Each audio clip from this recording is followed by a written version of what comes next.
My husband's mistress posted a selfie in our bed, captioned, "My new favorite spot." At his company party, I projected it on the big screen saying, "She can have the bed. I'll take the house." His boss offered me a job. Turns out she was his niece. Now I'm employed, he's fired, and the house is mine. "I need your help with something, Jazz." Jared's voice carried from the living room, interrupting my focus on the book I'd been engrossed in. I sighed, dog-earing the page before setting it aside. Technology requests always filled me with dread. They were Jared's domain in our 15-year marriage. "What is it now?" I called back, making my way to where he sat surrounded by sleek packaging material. His new phone, the latest model with features I'd never understand, gleamed on the coffee table.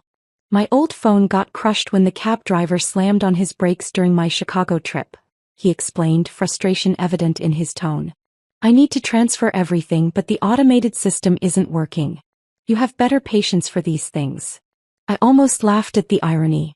Me, the technophobe, having more patience with electronics than my tech-savvy husband.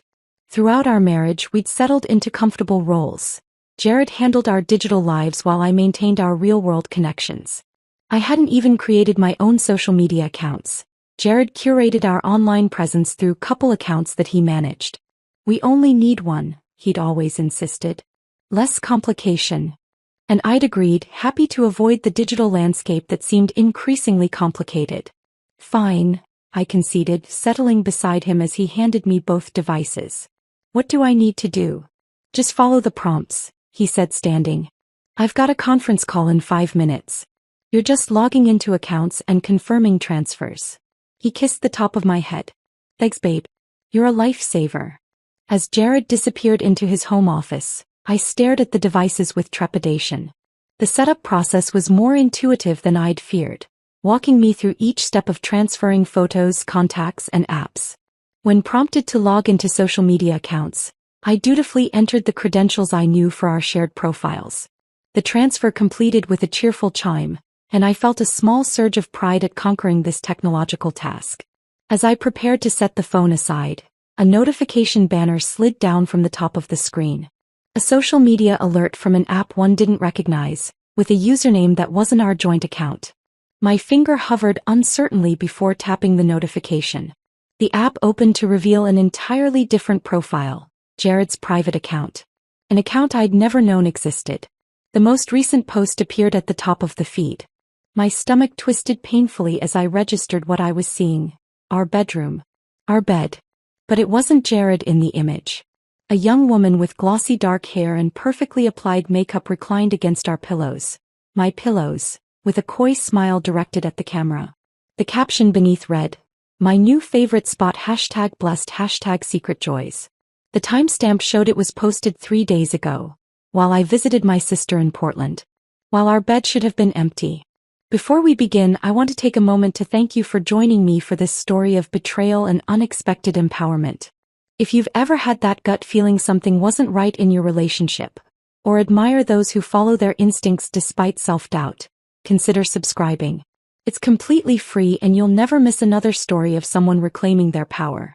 Now, let's discover how one accidental phone discovery changed Jasmine's life forever. My hands began to shake as I scrolled through the profile, discovering dozens of exchanges between Jared and this woman spanning months. Heart emojis, inside jokes, and thinly veiled references to meetings filled the comment sections. Each revelation felt like another shard of glass piercing my heart. One comment from the woman caught my eye. "Can't wait to make this permanent once everything's settled." I set the phone down, suddenly unable to breathe properly. The room seemed to tilt around me as 15 years of trust imploded in an instant. I stared at our wedding photo on the mantel, Jared's sincere smile as he slipped the ring onto my finger, and wondered how long that sincerity had lasted. Hearing Jared's muffled voice on his call, I quickly composed myself and continued exploring the hidden account. I discovered more photos. The woman at restaurants I recognized wearing a bracelet I'd thought Jared had purchased for me but claimed was lost in delivery, and even one in our backyard garden, my carefully tended sanctuary.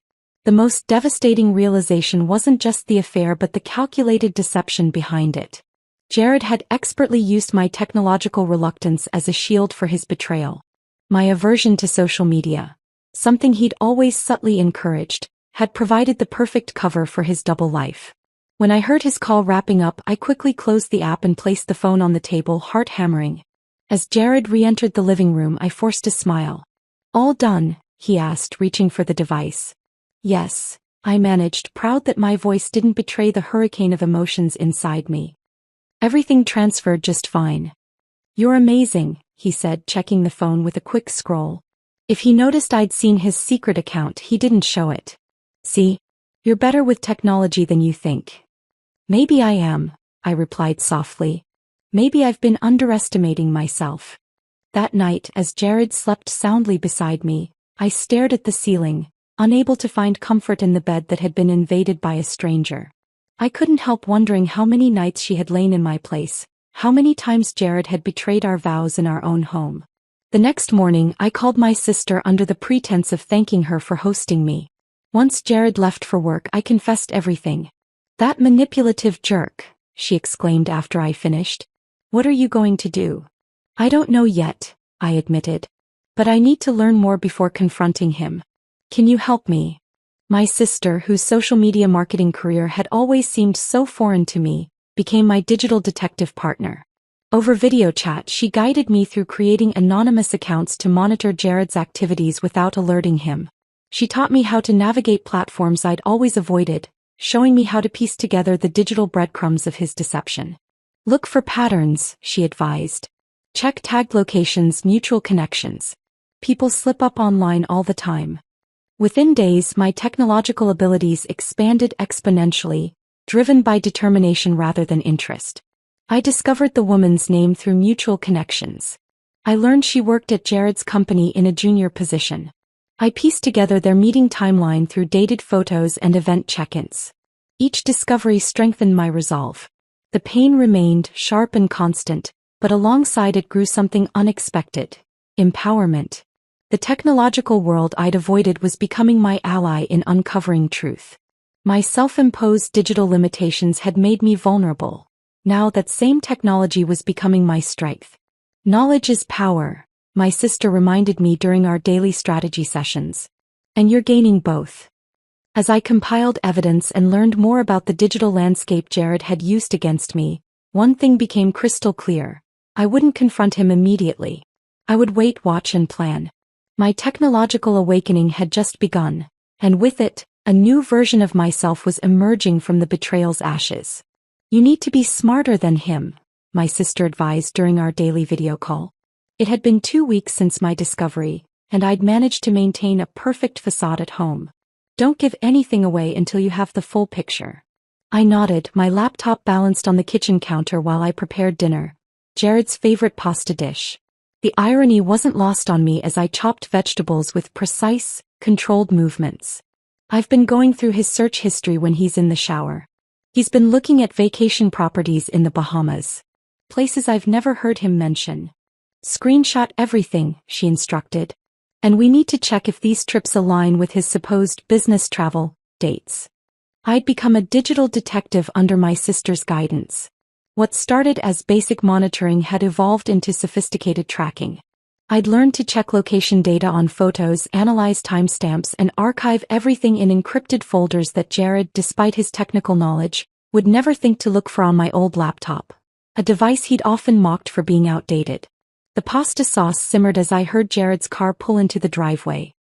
"He's home," I whispered, quickly closing the laptop. "Same time tomorrow?" "Always." "Jazz, you're stronger than you think." I greeted Jared with a practiced smile and a glass of wine, playing the role of devoted wife while my mind catalogued his every word for inconsistencies. He mentioned an upcoming company retreat, and I made a mental note to cross-reference this with the information I'd gathered about his mystery woman's schedule.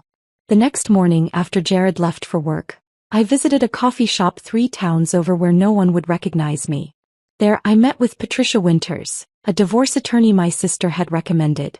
"Everything you can document will help," Patricia explained, reviewing the evidence I'd compiled. "Financial records, communication patterns, photographic evidence, it all builds your case." Her eyes narrowed as she studied a particular image. "This woman. Have you identified her?" Her name is Veronica, I replied. She works at Jared's company. Junior marketing position, based on her LinkedIn profile. Patricia nodded approvingly. You've been thorough. That's good. I need to understand everything before I make a move, I admitted. It's not just about the divorce. It's about understanding the full extent of his betrayal. After the consultation, I felt both heavier and lighter. The reality of ending my marriage was sinking in, but so was the liberation of taking control. I spent the afternoon in the coffee shop, creating a detailed timeline of Jared's affair using a journal I'd purchased specifically for this purpose. Dates, locations, communications, all meticulously documented. That evening, while organizing the digital evidence, I noticed something I'd overlooked. In several photos, Veronica was tagged at company events alongside an older man with a striking resemblance to her. Curious, I did a reverse image search and discovered he was Robert Henderson, the CEO of Jared's company. My heart raced as connections formed. I searched through company press releases until I found confirmation. CEO Robert Henderson and niece Veronica Shaw at the annual charity gala. The pieces started falling into place with sickening clarity. Jared had been lobbying for a senior position for months, a role that would position him directly under Henderson. He'd complained about being overlooked despite his qualifications. Was Veronica his strategy for advancement? I delved deeper into social media, finding older posts from company events. There was Jared, gradually positioning himself closer to Henderson in photos over the past year. And then within the last 6 months, increasing appearances with Veronica. The calculated progression was unmistakable. A memory surfaced, Jared mentioning that Henderson had no children, only a niece he adored. Family-run business in everything but name, he'd said casually. When Henderson retires, she'll inherit everything. That night, I lay beside Jared in bed, studying his sleeping face in the dim light. The man I'd loved for 15 years now seemed like a stranger. Calculating, manipulative, willing to use anyone to achieve his ambitions. Including me. Our marriage had been his respectable foundation while he plotted his corporate ascension. The following week brought the confirmation I needed. While Jared showered, I checked his email on his tablet. Something I'd never done before my digital awakening. There it was. A message from Veronica with the subject line, Uncle Robert's retirement timeline.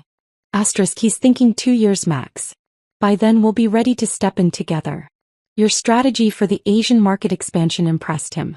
He mentioned how well you'll fit into the family business once things are settled at home. Can't wait to see you tomorrow. Miss our spot already. Sis. I felt physically ill reading it. Our marriage wasn't just collateral damage in an affair. It was an inconvenient obstacle in a business strategy. I forwarded the email to my secure account before carefully marking it unread and returning the tablet exactly as I'd found it. That night, I updated Patricia with the new information. Her response was immediate. This changes things. Corporate ethics violations potentially get messy. Document everything. And Jasmine? Stay calm. We're building a case. Maintaining normalcy became increasingly difficult. Each loving gesture from Jared, each casual touch, felt like sandpaper against my raw emotions. But I persisted, playing my role flawlessly while gathering evidence. The real breakthrough came when Jared mentioned the upcoming holiday party at his company. Henderson always goes all out, he said over breakfast. Everyone will be there. Perfect networking opportunity. That statement sparked an idea so perfect, so fitting, that I couldn't believe I hadn't thought of it sooner. The holiday party would have everyone present. Jared, Veronica, Henderson, and the entire company. It would be the perfect stage. I began formulating my plan, meticulous in every detail. I researched the venue, the typical schedule of these events, even befriended the company's events coordinator under the pretense of helping with spouse contributions. Each piece of information became another component in my strategy. Are you sure about this? My sister asked when I finally shared my intention. It's bold. Very public. That's the point, I explained, surprising myself with my steadiness. Jared has hidden everything in the shadows. I'm bringing it all to light.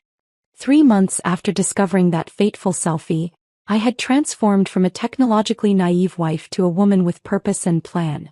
The digital world that had once felt so foreign was now my battlefield. I'd learned patience, strategy, and the power of information. As the date of the holiday party approached, I made my final preparations. The evidence was secure, my divorce papers ready, and my strategy set. The perfect dress, elegant yet commanding, hung in my closet. Not in our bedroom closet, but in the guest room where I'd secretly moved my essential items without Jared noticing. The night before the party, Jared kissed me and said, "I'm glad you're coming tomorrow. It means a lot to have you there." I smiled, genuine for the first time in months. I wouldn't miss it for the world. In fact, I think it's going to be unforgettable. The grand ballroom of the Montclair Hotel glittered with holiday decorations as I stepped through its doors, my arm linked with Jared's. Crystal chandeliers cast a warm glow over tables adorned with elaborate centerpieces, while a string quartet played softly in the corner. It was exactly as Marcus, the event coordinator I'd befriended, had described during our casual coffee meetings. "You look stunning tonight," Jared whispered, his hand resting possessively on the small of my back. "Everyone's going to be impressed." I smiled, wondering if he'd noticed the coldness behind it. "That's the plan." My emerald dress, a color I rarely wore but had chosen specifically for its boldness, drew appreciative glances as we made our way through the crowd. In my clutch purse, alongside my lipstick and compact, was a small USB drive containing everything I needed for tonight. "Jared, there you are." A colleague approached, champagne in hand. "The big boss is looking for you. Something about your presentation?" Jared's face lit up. "Perfect timing. Henderson confirmed I'm speaking about the Asian expansion project tonight." "Congratulations," I said, meaning it in ways he couldn't possibly understand. "You've worked hard for this moment." "I won't be long," Jared said, squeezing my hand before disappearing into the crowd. The second he was out of sight, I made my move. Slipping away toward the back of the ballroom, I found Marcus adjusting settings at the AV control panel. "Everything ready?" I asked quietly. He nodded, accepting the USB drive I discreetly passed to him. "Loaded and ready to go. Just give me the signal when he starts speaking." His eyes conveyed sympathy. Our coffee meetings had revealed enough for him to understand what I was doing, if not the full extent of why. "Thank you," I said, genuinely grateful. "I owe you. No one deserves to be treated that way," he replied simply. "Just remember, the microphone will activate automatically when you press this button." He showed me a small remote. "Keep it in your hand throughout the evening." I rejoined the party just as Robert Henderson, a distinguished man in his 60s with salt and pepper hair, took the stage. His commanding presence immediately silenced the room. "Welcome to our annual celebration," he began warmly. "Another exceptional year for Henderson Global Solutions." I scanned the crowd until I spotted Veronica, stunning in a red dress that seemed deliberately chosen to complement Jared's navy suit. She stood near the stage, eyes fixed adoringly on my husband as he waited for his moment in the spotlight. The sight should have hurt, but all I felt was resolve. Henderson's speech continued with the usual corporate platitudes until he reached the part I'd been waiting for. "And now, to discuss our exciting expansion into Asian markets, I'd like to invite our Director of Strategic Development, Jared Williams." Applause filled the room as Jared confidently took the stage. I positioned myself strategically, moving closer to ensure a clear path to the microphone stand placed at the edge of the stage for audience questions. "Thank you, Robert," Jared began, his charismatic smile sweeping across the room. "It's been an incredible journey developing this initiative." I let him continue for several minutes, watching him in his element. Charming, articulate, commanding. This was the man I'd fallen in love with, the brilliant mind I'd supported through late nights and career uncertainties. Now I was seeing him clearly for perhaps the first time. When he reached the midpoint of his presentation, displaying a slide about building meaningful relationships in new territories, I pressed the remote in my palm. Marcus had timed it perfectly. The screen behind Jared suddenly changed, revealing the selfie of Veronica in our bed with her caption prominently displayed, "My new favorite spot #blessed #secret joys." A collective gasp rippled through the audience. Jared froze mid-sentence, turning to see what had caused the reaction. His face drained of color as he recognized the image. That was my cue. I stepped forward, the spotlight finding me as I approached the microphone. The remote in my hand activated my mic as promised. "She can have the bed," I said, my voice remarkably steady as it echoed through the ballroom. "I'll take the house." The silence that followed was absolute. Hundreds of people suspended in shared shock. Jared's mouth opened and closed, no words emerging. In the corner of my vision I saw Veronica shrinking back, attempting to disappear into the crowd. Jasmine, Jared finally managed, his voice strangled. This is a misunderstanding. That's not what it looks like? I finished for him, maintaining my composure. Not your mistress in our marital bed while I was visiting my sister? Not the woman you've been seeing for months while positioning yourself closer to her uncle's company. Another gasp swept through the room, followed by murmurs as connections were made. Henderson had stepped forward, his expression unreadable as he stared at the image. That's my niece, he said, his authoritative voice cutting through the murmurs. His gaze shifted from the screen to Jared, then to Veronica, who had frozen in place, and finally to me. Jared attempted damage control, his professional demeanor crumbling. Robert, I can explain. This isn't my office. Now. Henderson's tone left no room for argument. He gestured to a security guard who immediately moved toward us. Mrs. Williams, I believe you should join us as well.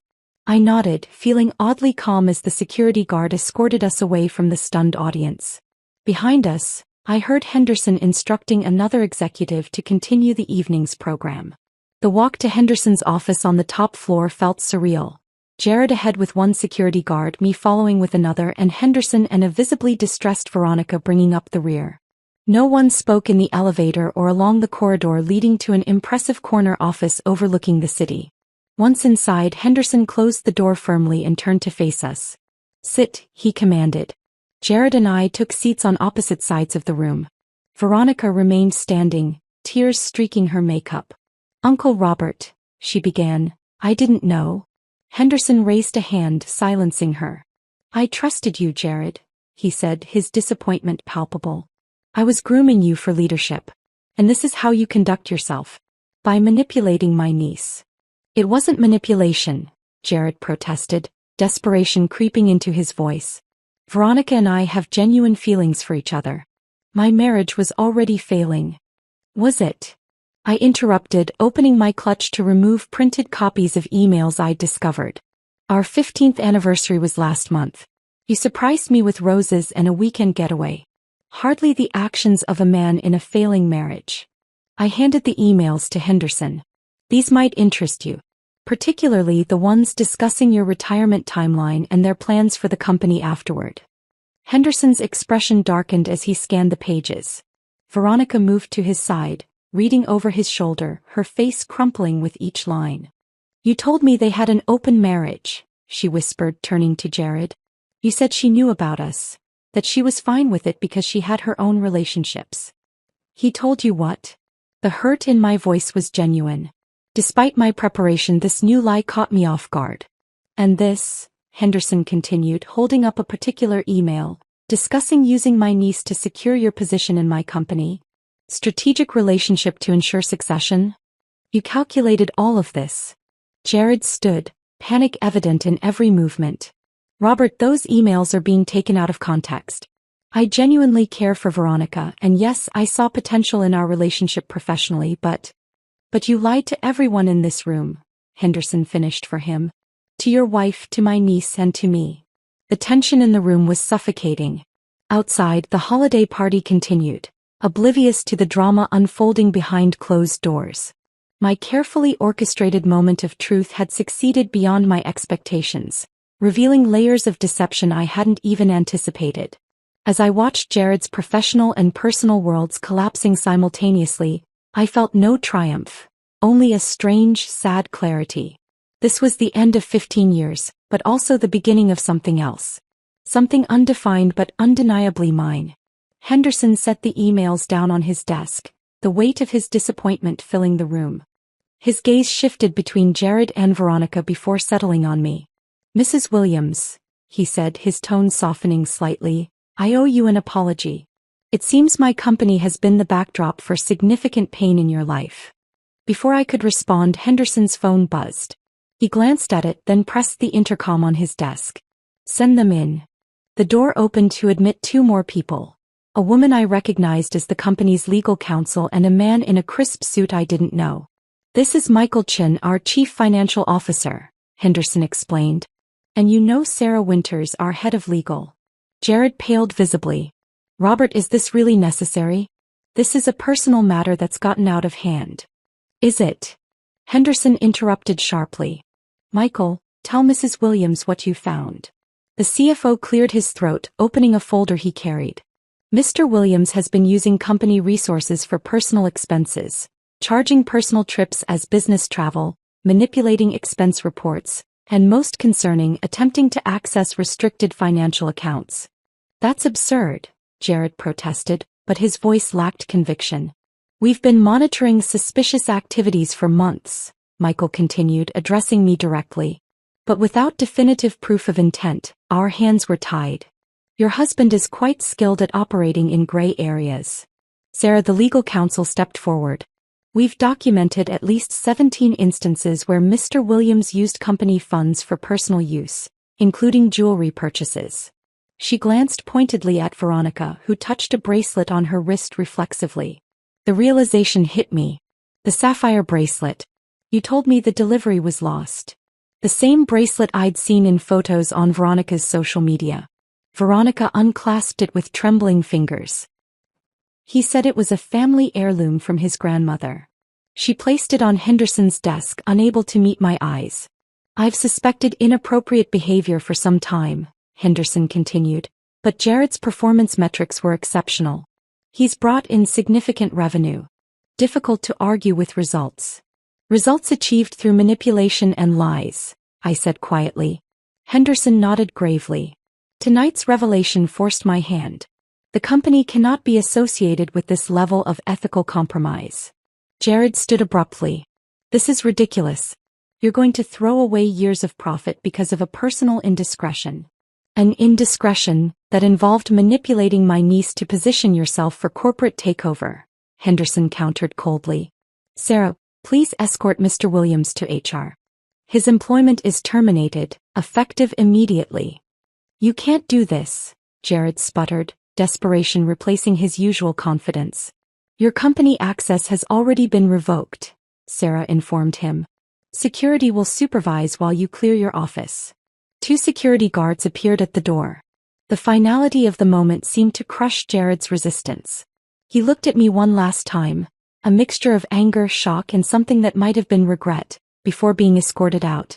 As the door closed behind him, the atmosphere in the room shifted.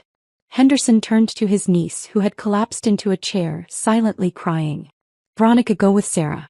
We'll discuss this tomorrow when emotions aren't so raw. After they left, Henderson sighed heavily and poured 2 glasses of scotch from a decanter on his credenza. He offered one to me, which I accepted gratefully. I've known Jared was ambitious from day one, he said, settling into his chair. Ambition I respect. Manipulation and deceit I do not. How long has he been targeting your niece? I asked, taking a small sip of the burning liquid. From what I can piece together, about 8 months. Shortly after I mentioned my retirement planning at a leadership retreat. He studied me over his glass. You're remarkably composed for someone whose life just imploded publicly. I managed a small smile. The implosion happened 3 months ago when I found that photo. Tonight was just the culmination. Henderson's eyebrows rose appreciatively. Strategic patience. A valuable quality. He leaned forward. Mrs. Williams. Jasmine, please. Jasmine. How much do you know about Henderson Global's operations? The question caught me off guard. Only what Jared shared, which, given recent revelations, was probably limited and possibly untrue. He never mentioned your background in financial systems architecture, your master's thesis on sustainable corporate governance. I stared at him, genuinely surprised. How do you know about that? I make it my business to know who enters my extended circle. When Jared married you, I had you vetted, standard procedure for executive spouses. He smiled at my expression. You were an exceptional systems architect before you stepped back from your career. Your former colleagues speak highly of your integrity and analytical skills. A knock at the door interrupted us. Henderson called for them to enter, and to my astonishment, 3 of Jared's colleagues filed in. People I recognized from company functions but had rarely spoken with. You asked to see us, sir? said a woman I recalled was named Diana, head of product development. Yes. Please share with Mrs. Williams what you told me last month. Diana looked uncomfortable but stepped forward. We've had concerns about Jared's methods for some time. Client information disappearing, competitive bids being undermined, strategic plans changing last minute to his advantage. Why didn't you report it? I asked. The tallest man, Thomas from marketing I remembered, spoke up. Jared made sure his relationships provided protection. He cultivated powerful allies. And made examples of those who questioned him, added the third person, an analyst whose name escaped me. Last year, a junior developer raised ethical concerns about data handling. 2 weeks later she was gone, performance issues officially. I received a unanimous letter of concern from these department heads, Henderson explained. But without concrete evidence, it was their word against his stellar performance metrics. Then you showed us all the truth, Diana said, genuine gratitude in her voice. Many of us suspected his relationship with Veronica wasn't what it seemed, but no one dared suggest he was using her to position himself within the company. As they shared more examples of Jared's ruthless climb up the corporate ladder, I began to understand the full scope of his deception. The man I'd married had disappeared years ago, replaced by someone I hardly recognized. What happens now? I asked when they finished. Henderson dismissed his employees before answering. For Jared? Legal consequences possibly. For the company? Damage control. For you? He studied me thoughtfully. That depends entirely on what you want. I want to rebuild my life, I said simply. And your career? He pressed. Someone with your skills and clearly demonstrated ability to analyze complex situations would be an asset to any organization, including mine. I blinked in surprise. Are you offering me a job? Consider it making amends for the role my company played in your personal turmoil. He handed me a business card. My private number. Think about it. As I stepped out of his office, the weight of the evening's revelations settled around me. In a single night, I'd lost a husband but potentially gained a future I'd never imagined. The irony wasn't lost on me. Jared's calculated betrayal had inadvertently opened doors he never intended. The holiday party continued below, but I had no desire to return to the celebration. As I waited for the elevator, my phone chimed with a text from my sister. How did it go? I smiled, suddenly exhausted but oddly peaceful. Better than expected, I typed back. I'll call you tomorrow. Everything has changed. The elevator doors closed, giving me a moment of solitude after the evening's chaos. I leaned against the wall, Henderson's business card still in my hand, and took a deep breath. For the first time in months, I felt the tightness in my chest begin to loosen. The truth was out. The pretending was over.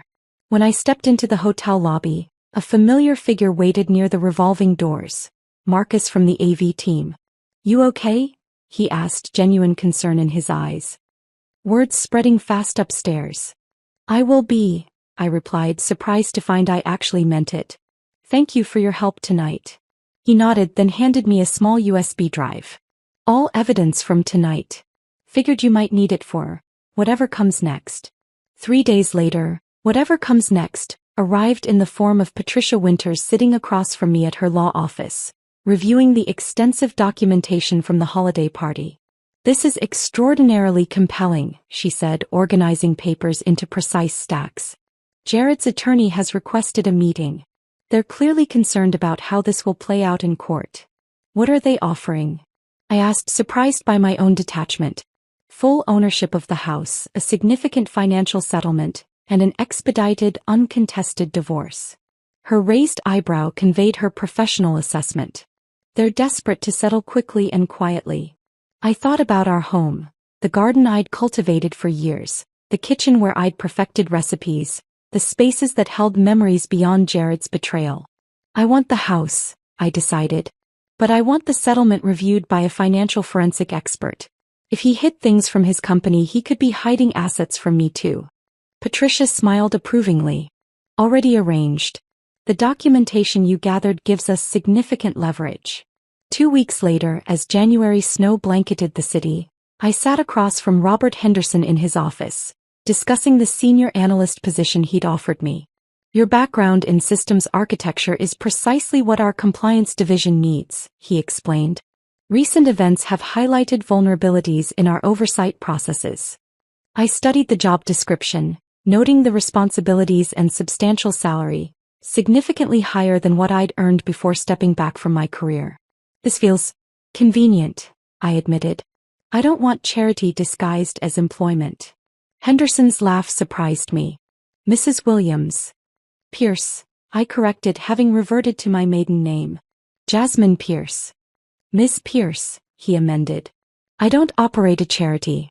I run a global corporation that cannot afford another Jared Williams situation. Your technical skills combined with your demonstrated ability to notice patterns others miss? That's exactly what we need. He leaned forward. The fact that hiring you might also irritate your ex-husband is merely a pleasant bonus.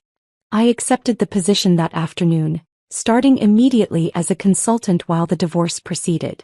My days quickly filled with systems audits, compliance protocols, and the exhilarating feeling of using my professional skills again after years of dormancy.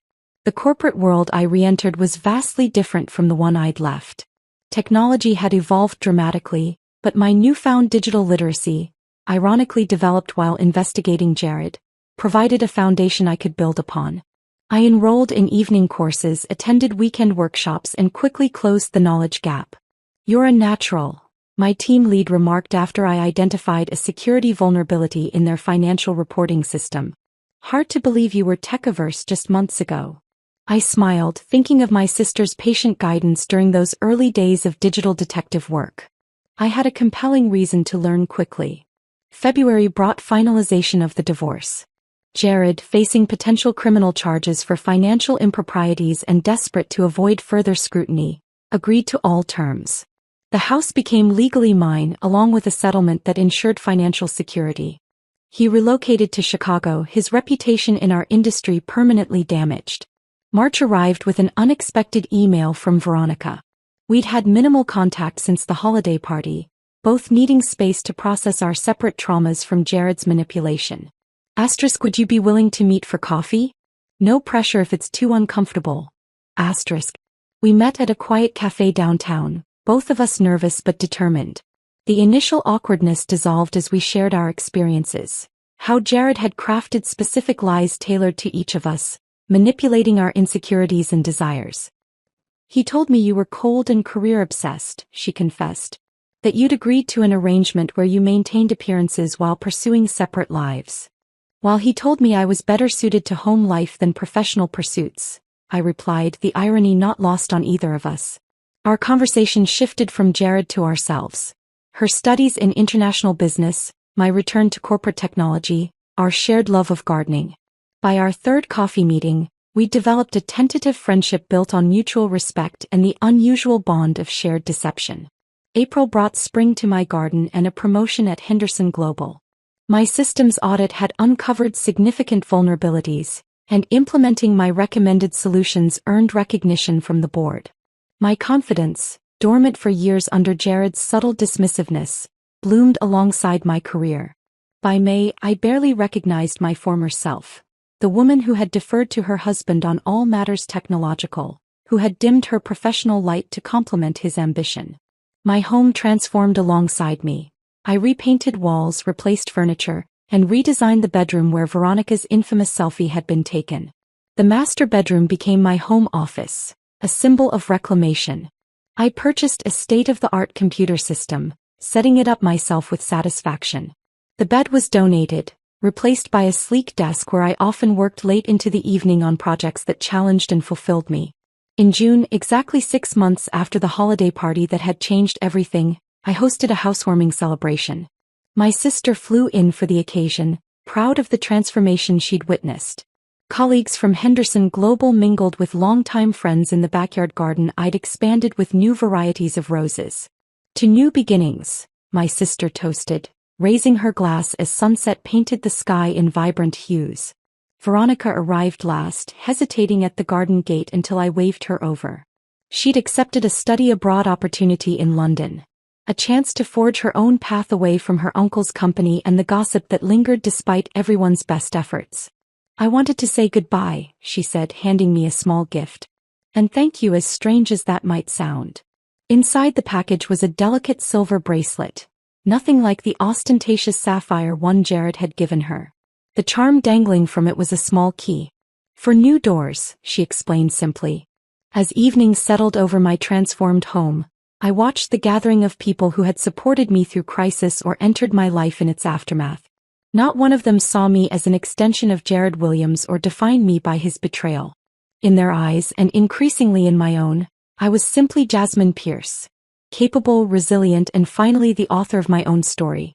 The woman who had once been too intimidated to set up a social media account now led a corporate technology division. The wife who had maintained a perfect facade now built authentic connections. The betrayal that had been meant to diminish me had instead revealed strengths I'd forgotten I possessed. The house was mine. But more importantly, so was the life within it.